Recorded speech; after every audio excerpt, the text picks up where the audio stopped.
रामकृष्ण हरी सर्व जगाचा पोशिंदा असणारा शेतकरी राजा खऱ्या अर्थाने आज संकटामध्ये। जगावरती कुठलाही संकट येऊ माझा शेतकरी राजा खंबीरपणे उभा असतोय।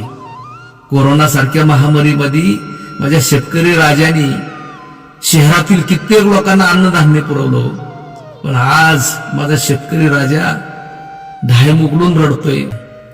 विमान अपघातामध्ये जी लोक गेली 1-1 कोटी रुपये त्यांना देण्यात आली, पण माझ्या शेतकऱ्याचं घर गेलं, दार गेलं, जमीन उद्ध्वस्त झाली।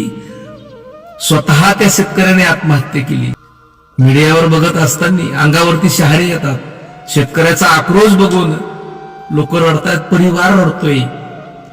सगळं उद्ध्वस्त झालं, कसं जीवन जगायचं पुढचं विचार करा ना। हो, घरात काही घरच शिल्लक राहिलं नाही म्हणल्यावर त्यांनी पुढचं जीवन कसं जगायचं।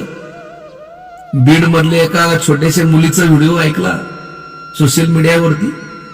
ती मुलगी बापाने फाशी घेतली का तर पुरामध्ये सगळं गेलं होतं।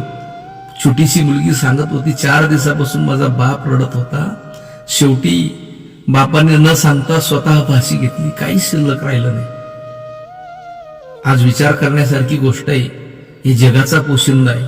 शेतकऱ्याने जर अन्नधान्य पिकवलं नाही तर काय खाणार आहे आपण। माझा शेतकरी जगला पाहिजे, शेतकरी वाचला पाहिजे। शेतकरी वाचला तरच हा देश वाचणार, एवढं लक्षात ठेवा। रामकृष्ण हरी।